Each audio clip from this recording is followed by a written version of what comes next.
Otep à tous, bienvenue sur la chaîne des panafricanistes par essence, par conviction et par excellence. Celle des citoyens qui imitent par nécessité et obligation de combat. Nous sommes une chaîne qui n'est guidée que par nos ancêtres et rien que par les ancêtres qui appartiennent à l'égrégore du monde noir. Par conséquent, nous ne croyons en aucun Dieu venu de l'étranger. Toutefois, cette vidéo n'est aucunement destinée à inciter à la haine ou à la violence, car nous menons un combat qui est d'abord et avant tout spirituel, intellectuel et démocratique. Ensuite, il est politique, géopolitique et géostratégique, contre l'impérialisme, le colonialisme, le néocolonialisme et l'endocolonat, qui sont tous qualifiés de crimes contre l'humanité. Nous menons ce combat sur la base du principe fondamental que nous avons hérité de nos ancêtres kémites, qui est celui de la Mahat, c'est-à-dire solidarité, vérité et justice. Vous êtes donc en droit de connaître la vérité et nous avons l'obligation de vous dire la vérité, rien que la vérité, afin que justice soit rendue au continent africain. Et ça, c'est notre modeste contribution dans cette noble lutte en faveur de la souveraineté, la dignité, la solidarité et l'unité africaine. C'est exactement ça que nous appelons le panafricanisme. Bien-aimés frères et sœurs, la France utilise maintenant des moyens sophistiqués, il faut dire, des moyens plus intelligibles pour déstabiliser le Niger. Elle a essayé avec l'exfiltration de Bazoum. Ça, c'était la première tentative qui a échoué, malheureusement et lamentablement d'ailleurs, parce qu'il était question d'exfiltrer Bazoum, l'amener à l'étranger, et puis maintenant revenir, faire la guerre, puisque Bazoum n'a pas démissionné, et cela donne le droit à la France, selon la France, hein, parce que la France n'a aucun droit au Niger, je vous dis, en Afrique, là, la France n'a aucun, je dis bien, n'a aucun droit. Dans toutes les constitutions africaines, il n'y a pas un espace, un droit qui a été réservé pour Macron ou pour n'importe quel Français que ce soit. Voilà, que ce soit clair et net. Mais les Français se donnent des droits. Surtout Emmanuel Macron, il est tellement bidon qu'il se donne des droits. Alors, ils ont tenté d'exfiltrer, et puis l'objectif c'était de revenir après au nom du retour du pouvoir de Bazoum. Ils peuvent faire la guerre avec l'autorisation de Bazoum comme président reconnu par eux. Ça a échoué. Mais maintenant, vous savez ce qu'ils font? Maintenant, ils utilisent les réseaux sociaux. Voilà le problème. Maintenant, la France utilise les réseaux sociaux. Les chaînes que vous voyez là, les comptes Facebook, YouTube, TikTok, toute la panoplie là, Instagram et autres, il y a des comptes qui appartiennent aux responsables des services de renseignement français. Ils recrutent même des Africains, nos frères et sœurs, pour faire le travail pour eux. Je répète, tous les comptes que vous voyez là ne sont pas pour des panafricanistes. Ils se disent panafricanistes. Vous savez que même Emmanuel Macron s'est autoproclamé panafricaniste. Vous savez ça. Emmanuel Macron a dit nous sommes des panafricanistes. Il y a un discours là, c'était je crois en Afrique comme ça, il disait qu'il était aussi panafricaniste. Et il définit le panafricanisme à sa manière. Une nouvelle forme de colonisation, bien sûr. Mais comme il est dingue, comme il est bête, et bon, on ne peut pas le lui reprocher, il est bête, hein. On ne peut pas lui donner l'intelligence, malheureusement, parce que celui qui donne l'intelligence, là, c'est seulement celui que vous connaissez, le grand Dieu. Voilà, le Dieu des Kémites. C'est lui seulement qui donne l'intelligence. Quelqu'un d'autre, là, votre frère, votre père, votre mère, qui que ce soit, personne ne peut vous donner l'intelligence. Vous voyez? Donc, c'est le grand problème que Emmanuel Macron a, parce qu'il pensait qu'il pouvait avoir encore un peu d'intelligence, mais il n'en a pas, il ne peut pas faire autrement. Alors, maintenant, ils utilisent donc les cyberattaques, des fraudes, hein, l'accès illégal aux données, Internet, informatique. Oui, ils trouvent des gens pour trafiquer, pour rentrer dans des systèmes du Niger, y compris dans des comptes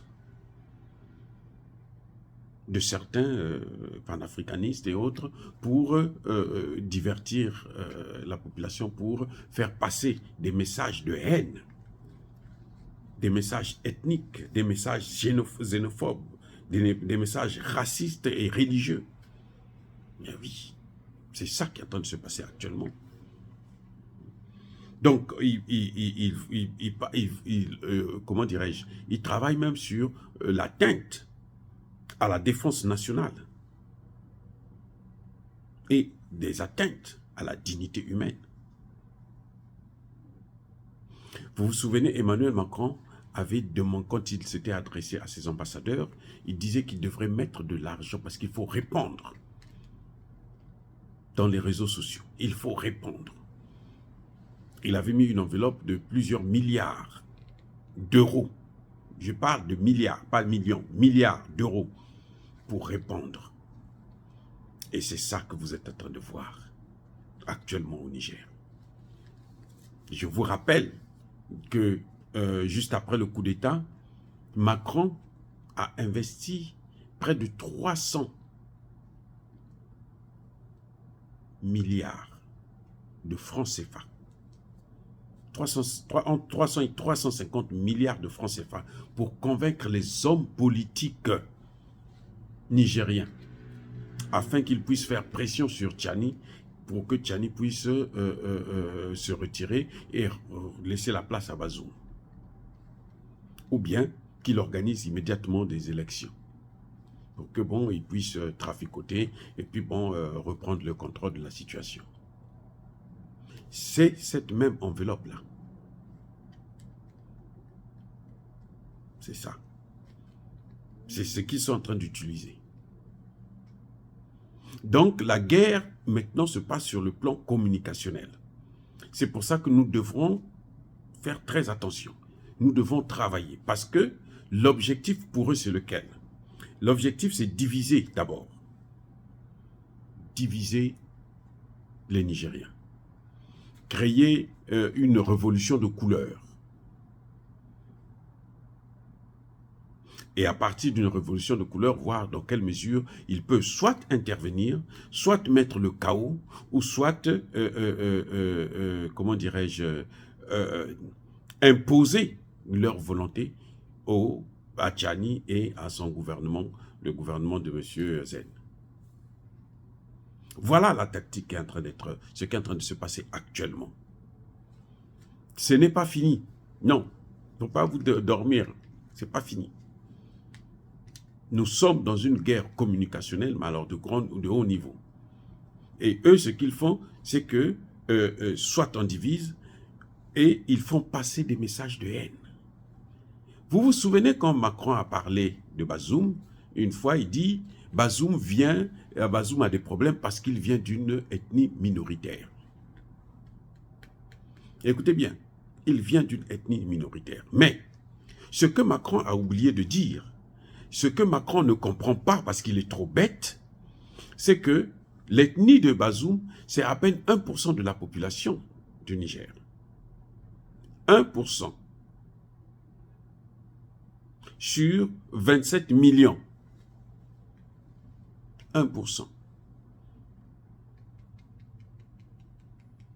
Donc, c'est vraiment rien du tout.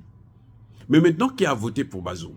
S'il vient d'une ethnie minoritaire, s'il a été élu, dans le cas où il a été élu, mais même quand il n'a pas été élu, puisqu'il est venu d'un compromis à l'africaine, que Emmanuel Macron avait diligenté, mais il a été accepté. Par qui? Par la majorité des Nigériens.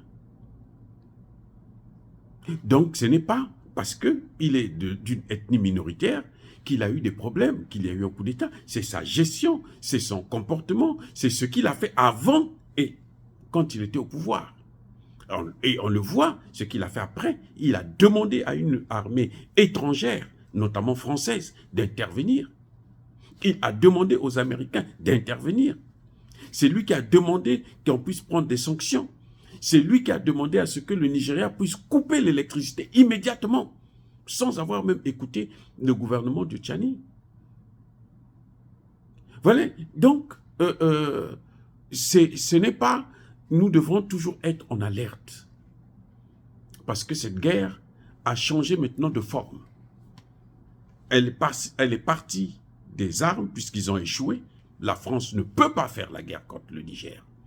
Parce que si la France veut affronter le Niger, elle doit affronter le Mali, elle doit affronter le Burkina Faso, et elle n'en a pas les moyens. Je vous le garantis. Parce que si la France intervient, la Russie n'hésitera pas d'intervenir aussi. Et la France ne peut pas oser affronter la Russie. Ils ont échoué. L'OTAN a échoué en Ukraine. Je dis bien l'OTAN. Pas l'Ukraine. L'OTAN a échoué. Bref, le combat a changé maintenant de terrain. On a quitté les armes, on est maintenant dans la communication, dans les médias. Parce que l'objectif, c'est faire une révolution de couleur où ils peuvent voir comment ils vont reprendre les choses en main.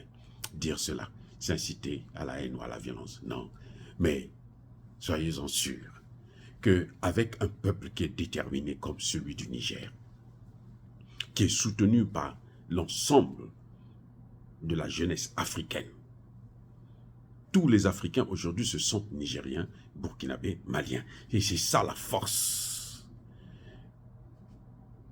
des pays du Sahel. C'est ça la force du Liptako Gourma.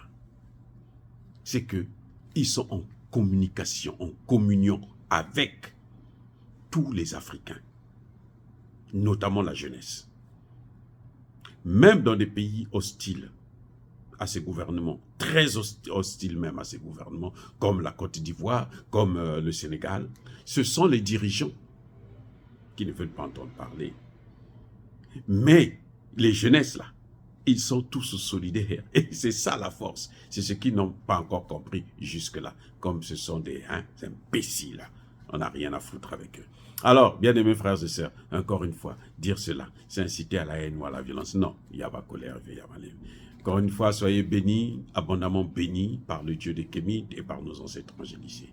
Mais que tous ceux qui persécutent le continent africain le pillent et le déstabilisent, qu'ils soient noirs, blancs, chinois, arabes, indiens, juifs, qui que ce soit, qu'ils soient punis, maudits, foudroyés, neutralisés, écrasés, effacés par le Dieu des Kémites et par nos ancêtres angélicés. Vive l'Afrique éternelle, j'ai dit et j'assume.